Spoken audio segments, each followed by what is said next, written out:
so I'm Kyle. I met Kieran through Janet.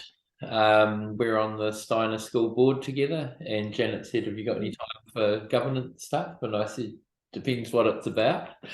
And then I talked to Kieran and was blown away. So here I am.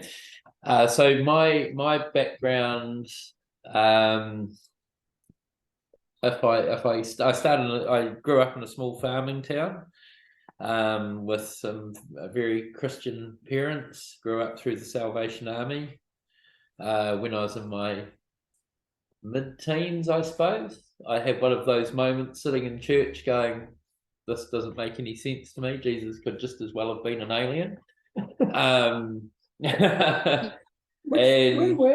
was the town? Oh, Ashburton. Oh, So south of Christchurch. yeah. Yeah, small town of, I don't know, 8,000 people, I think it was at the time. And so then at that point, I started reading every religious text I could get my hands on. And I'm still reading them. I'm reading the Mahabharata at the moment. And amazing. What I saw from that was that they're different versions of a very similar story. And as a child, I was also really interested in archaeology and astronomy. And that's continued through all of my life. As a profession, I do cybersecurity, but my interests are more in astronomy and the ancient past, and our missing story in our ancient past, because there's something missing in that whole story. So I've been really interested in exploring that a lot more and questioning what we're told about our past and the world we live in. I believe our ancients knew a lot more about this world than we do, and we're more connected to it. Right. And I feel that's really strongly missing. I guess, what do I believe? I believe everyone's pretty much right from a beliefs perspective. It's just a different perspective on the same story. I've been interested in a lot of ways of exploring ourselves. Looking inward is really important, I think. Right.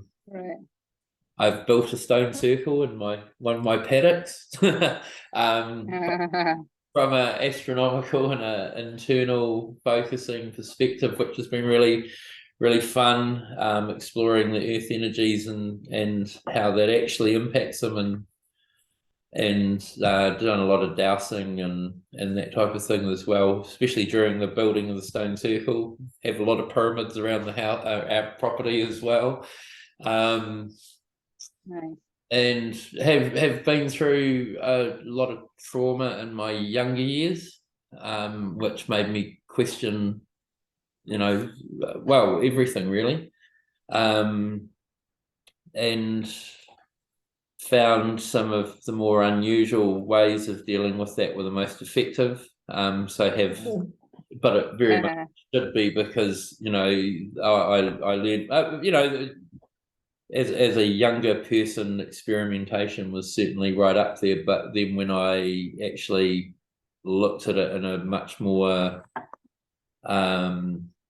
inward reflection, found that there was a lot of good to come from it, and a lot of healing comes from that as well, and just changing the way you look at the world. So that's been what sort of drawn me into this as well. And then when I spoke to Kieran, a lot of the concepts he was talking about, I understood that at a conceptual level, and it really sparked my interest in the whole collision that's happening between science and spirituality at the moment. I think the Maya were right. I do think we're at the end of an epoch. We just don't understand what that means. So it wasn't about the world blowing up in 2012, but it was certainly about a change of where we're heading, and a change of the way we look at things. So a real paradigm shift, and I believe we're all seeing that happen at the moment. So they were right. We just misunderstood it. Kyle?